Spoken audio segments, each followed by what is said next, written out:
یو واقع را یاده شوه ډېره عجیبه. نبی کریم صلی الله علیه وسلم وفات شو. حضرت عمر جړل عمر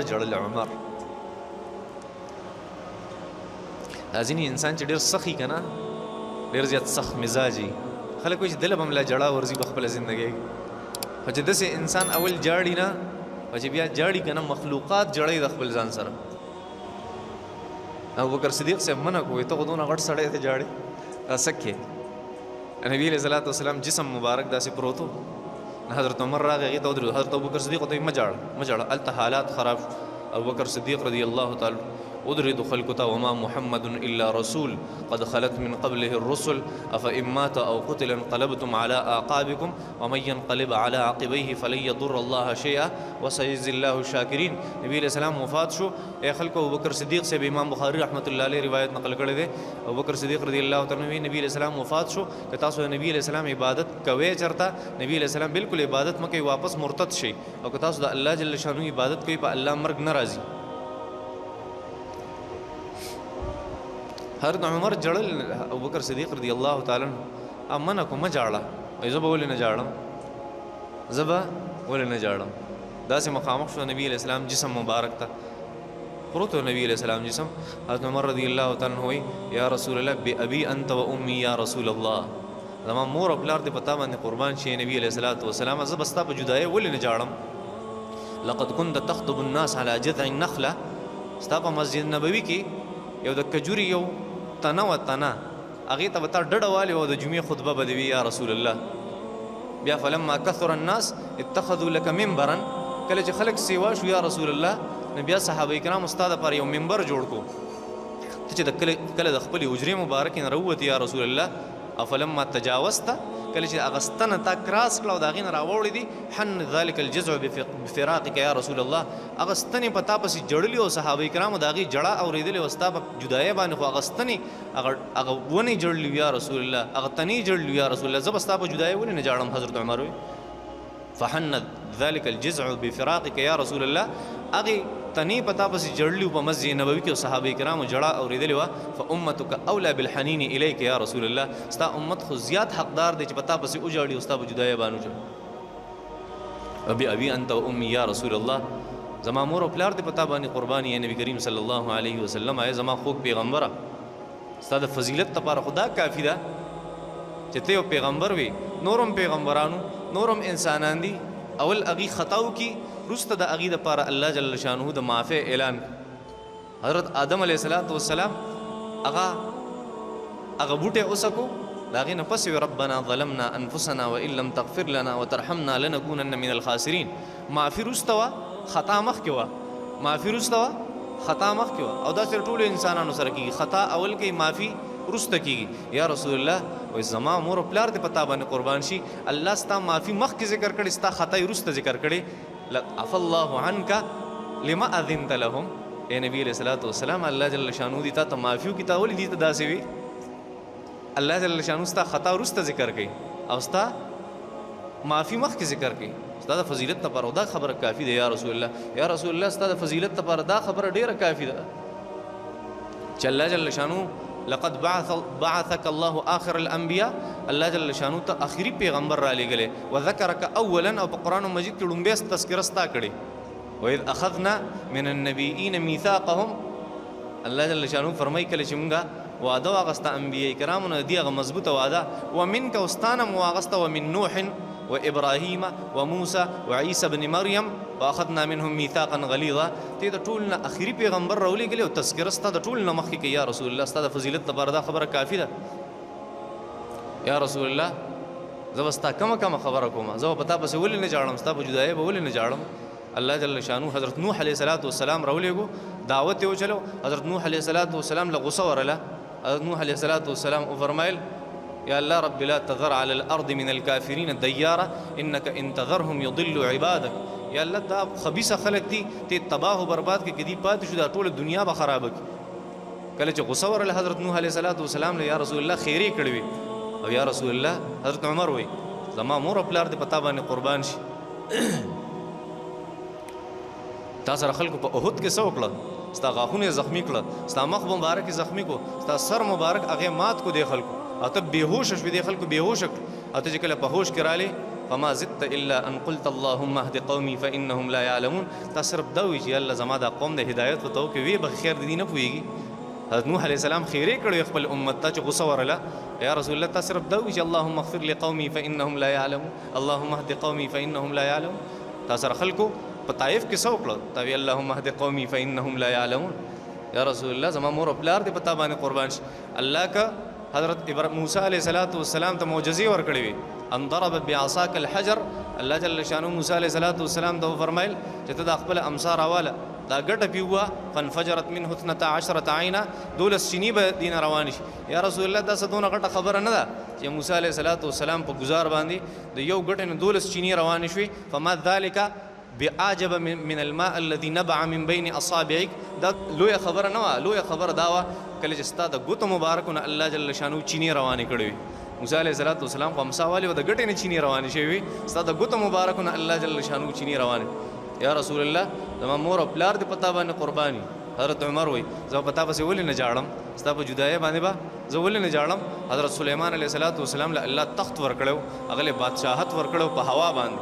سلیمان علیه السلام اب ګرځېدو په هوا باندې، غدوها شهر و رواحها شهر، یو میاشت پورې به ګرځېدو په هوا باندې. حضرت سلیمان علیه السلام یو سفر به د میاشتو د سلیمان علیه السلام. یا رسول الله سلیمان علیه السلام معجزه و ټیک ده، او فما ذلک بعجب، دا د هغې معجزې نه زیاته لویه معجزه نه و چې الله جل شانو تعالی براق تر کړو چې هغې ته په یو مایکرو سیکنډ کې د مکې مکرمې نه بیت المقدس ته وړی وي، او بیا د هغې ځای نه واپس خپلې بسترې له راوړی وي. د هغې نه زیاته لویه معجزه خدا نه ده یا رسول الله. د هغې سپیډ ته خو نه رسي یا رسول الله، زه په تا پسې ولې نه جاړو.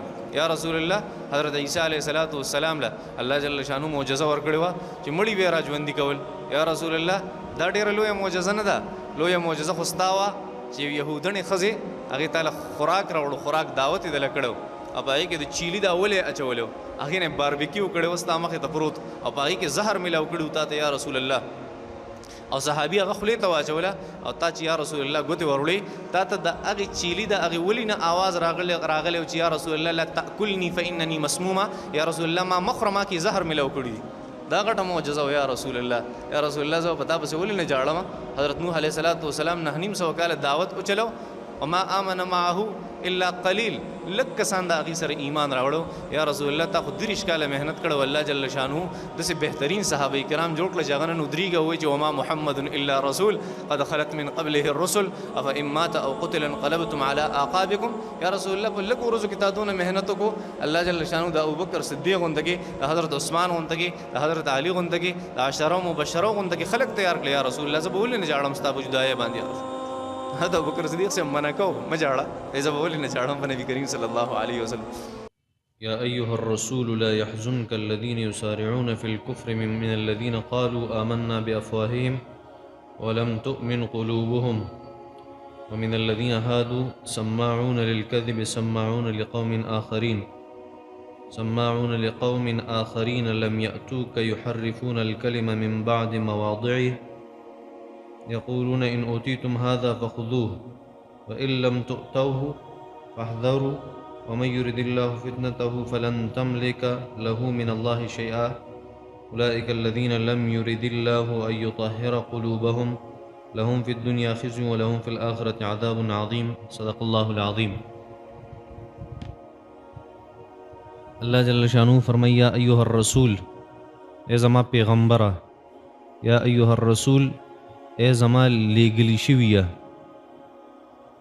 لا یحزن کا تا دی خفن کی، لا یحزن کا تا دی غمجن کی، الذین ها خلق یسارعون چی تلوار کئی تادی کئی فی الکفر پا کفر کی، من الذین دا اغی خلقنا قالو چی اغی اوی آمنا من ایمان راوڑے بی افواہهم فخپل خلو باندی، ولم تؤمن خو ایمان ندے راوڑے قلوبهم دا دی زلونو، ومن الذین او بعض دا اغی خلقنا هادو چی یہودیان دی، سماعون دیستا خبر اوری للکذب دا دروغ دا پارا، سماعون او دی زیاد اوریدن کی دی لقوم هغه قوم ته د رسولو دپاره آخرین چې نور دي لم یأتوک چې تا ته نه دي راغلي یحرفون الکلم یحرفون دی بدلی الکلمه د الله احکامات یحرفون بدلی تغییر کوي الکلمه په کلماتو کې من بعد مواضعه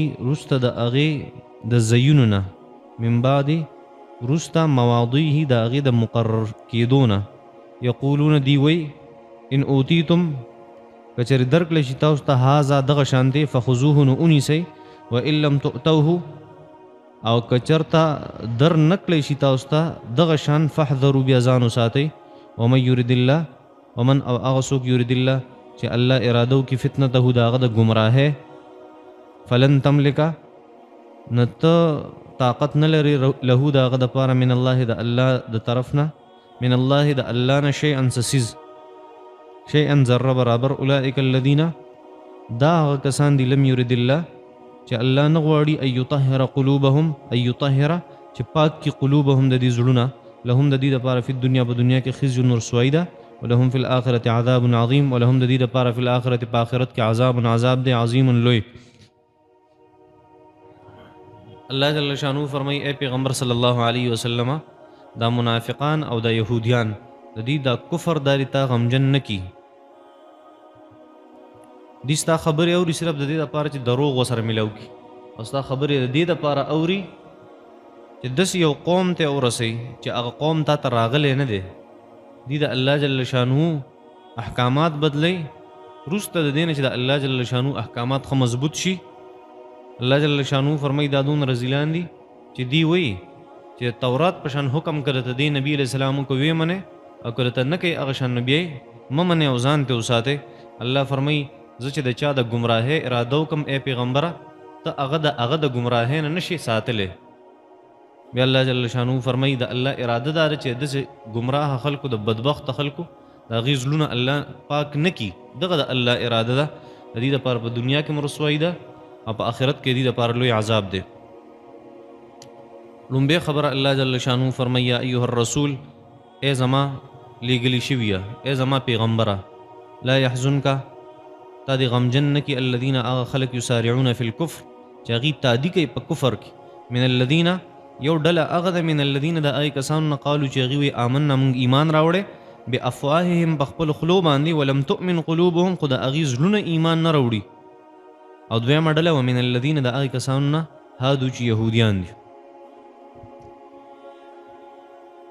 د نبی کریم صلی الله علیه وسلم په زمانه کې خیبر نومي علاقه ده چې د مدینې منورې په شمال کې واقع ده تقریبا 300 کیلومتره فاصله کې. دا ډېره بهترینه علاقه وه د زراعت په لحاظ سره زمینداری پکې ډېره زیاته وه ښه باغونه وو پکې د یهودیانو قلاګانې وې پکې یهودیان پکې اوسېده. د هغې یو څو د هغې چې کوم معززه خلک وو نه په هغې کې یو نارینه او زنانه هغې بدکاري وکړه نو بیا چې هلته تپوس کو نو د هغې ځای یهودیانو ورته ووایي چې نبي علیه صلات وسلام خواله لاړ شي. زمونږ په تورات کې دا خبره ذکر ده چې که چېرته یو سړی زنا وکړي او هغه شادي شدی نو هغه به سنګساری نه بس د هغه نه به یا جرمانه والي یا به له مخ تور کړي او کوړې به له ورکړي د هغه وجل نشته زموږ په مذهب کې تورات په مذهب کې. تاسو نبی علیه صلات وسلام له لاړ شئ که نبی علیه صلات وسلام د تورات په شان فیصله وکړه دلته راځي که نه الله جل شانو فرمایي چې یقولون دی وی ان اوتیتم هذا که چېرې تاسو له درکړی شوه دغه شان مسله نو فخذوه بیا دا مسله والئ وان لم تؤتوه او که داسې مسلې درته ونه کړه دا څنګه چې مونږ وکړه نبي علیه السلام تاسو ته داسې مسله ونه کړه نو فاحذروه بیا د دې پیغمبر نه ځان وساتئ ځکه دا د تورات د شریعت خلاف کوي. نبی کریم صلی الله علیه وسلم لراله دا یهودیان او نبی کریم صلی الله علیه وسلم نے تپوس کو چې دا یو نارینه او یو زنانه دی شادي شده دي ودونه کړي دي دی بدکاری کړې ده د دې څه سزا ده؟ نبی علیہ الصلوۃ والسلام ته فرمایل چې دی شادي شوده دي. جبريل به اوس راشي، حضرت جبريل لاغه هغه وی چې دی رجم کوي، په کاڼو باندې ولې سنگسارې کوي. نو يهوديان وی دا خو مونږ نه منو، دا زموږ شریعت، دا زموږ د تورات شریعت نه دی. زموږ تورات په شریعت کې خدا دی چې مخ په ولا تور کې یا جرمانه به په لګي او یا کوړې به ولا ورکی. دا دی دا د دې د رعایت لپاره. نبی کریم صلی الله علیه وسلم او فرمایل وی تاسو اے يهوديانو یو سړی په خپل علاقه کې پیژنئ چې امرد اعور ابيض، چې سپین سړی دی په مخ باندې ویښته نشته او سترګې کږې دي او د هغه ابن سوریه نوم دی. ابن سوریه دا د یهودیانو لوی عالم و، په مخ ته ځمکه باندې د په شان عالم نه و په هغه زمانه کې د یهودیانو. وایي دا پیژنئ او پیژنو. وایي د هغه باره کې هم څه خیال دی؟ وایي هغه بهترین عالم دی زموږ د یهودیانو. وایي که هغه زموږ او ستاسو فیصله وکړي نو څنګه به وي؟ وایي موږ به ومنو، موږ به ومنو. ابن سوریه نبی کریم صلی الله علیه وسلم راوغوښتو او ورته وی ستا دې په هغه ذات باندې قسمي اے ابن سوریه، ستا دې په هغه ذات قسمي کوم چې د موسی علیه السلام دپاره دریاب شلولی و، موسی علیه السلام یې پورې باسلی و، فرعون یې هلاک کړی و، په تاسو باندې من و سلوا هغې رالیږلي و، په تاسو باندې وریځې سورې کړي، د هغه ذات واسطه دله در کومه قسم وخوره چې آیا ستاسو په تورات کې دا نشته چې یو شادي شده سړی او زنانه چې هغې کله بدکاري وکړي نو هغه به سنګسارې؟ هغه وی بالکل دقه شانتې زموږ په تورات کې لیکلي څنګه چې نبي علیه الصلاۃ والسلام وفرمایل. نو څه چلو شو؟ فوثبت سفلة اليهود، هغه ناکاره خلک چې کم په یهودیانو کې هغې ټوپونه شروع کړه چې داسې چلو داسې چلو که زموږ خلاف مسئله وکړه، زموږ خلاف مسئله وکړه، پښتانه وو زما په حق کې به منم او چې زما په حق کې به نه منم. نو خپل عالم د هغې خلاف فیصله وکړه او څه وي زه ګواهي ورکوم ای نبي علیه الصلاۃ والسلام دې خبرې چې د الله جل شانو سره څوک شریک نشته او ته د هغې الله پیغمبر صلی الله علیه وسلم کم الله چې د موسی علیه الصلاۃ والسلام دپاره دریاب کې لارې ایستې وې، هغې له په دې باندې غوسه ورله. اقا کسانو نبی علیہ الصلوۃ والسلام او فرمایل د جمعات دی دروازې ته کې او سنگسارې کې. دغه فیصله نبی علیہ الصلوۃ والسلام نبی علیہ الصلوۃ والسلام ته الله جل شانو فرمای چې دوه قسمه خلق دي په يهوديانو کې. تا سره چې کوم خلق اوسېږي په مدینه منوره کې او هغې ډېره تادي کوي په کفر کې، هغه دوه قسمه خلق دي. نه مني ستا قرآن او ستا کتاب، انکار ته کوي، کفر ته کوي. هغه څو قسمه کم خلق دي؟ یو هغه خلک چې هغوی مونږ ایمان راوړی او دې زړونه په ایمان باندې مطمئن نه دي، منافقان. او یو یهودیان چې تا ته راغلي دي او سباني او سهیلې لټوي چې دا مسلې بدلې کړي. نه پوهېږي زما په دې خبرو. ای نبي علیه الصلاۃ والسلام دې دا انکار دې تا په غم کې وانه چي دا دومره رذیلان دي. الله جل شانه فرمای چې دې چې ستا کمې خبرې اوري ښه په توجه یې اوري و دې دپاره اوري چې ستا دا خبرې بار ویسي او دروغ ورسره ملو کړي، او د دې دپاره ستا دا خبرې اوري چې نور خلک پې ګمراه کړي. دغه الله جل شانو فرمای دا داسې بدترین قوم دی. دې کار دا دی یحرفون الکلمه من بعد مواضعه، د مخکې نه دې کار دا دی تر اوسه پورې دي یهودیانو او دې منافقانو چې د الله جل شانو کتاب دی بدلی. ګورئ نه د حطتن نه حنطتن جوړ کړی د ګناه د بخشش د هغې په ځای څه وي خدای مونږ له غنم راکړي. الله جل شانو ته فرمیل ما ته سجده وکړې او دوی ټوکې شروع کړې په سجدې پسې. دا د دې کار دی د یهودو او د منافقانو. الله جل شانو فرمایي چې د الله جل شانو احکامات هغه بدلی. دا دونه رذیلان دي چې دې څه وایي یو بل ته که نبي علیه السلام د تورات په شان فیصله وکړه ویلې او که داسې ونه وي نو بیا یې مال او ځان ته وساتئ د دې پیغمبر نه.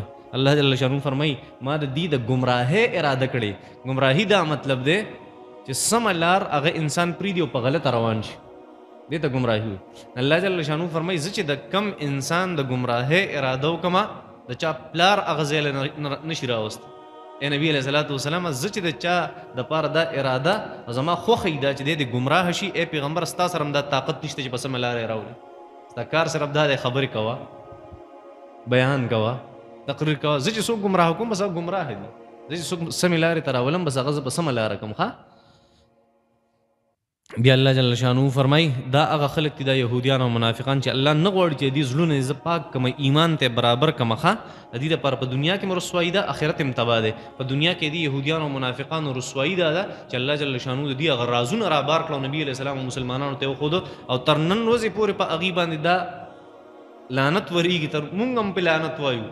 د سوال الله سبحانه کې په څونه خلکو لعنت ویلي الله فرشتي په لعنت وی الله په لعنت وی د دین بل غټ رسوایی شته د دین بل غټ ذلت شته د دین بل غټ ذلت څه د خیبر قلای ته واغسته وته وی زئی استاسو په الله جل شانو په زما کې استاسو زین نشته ځان لزه وګوره.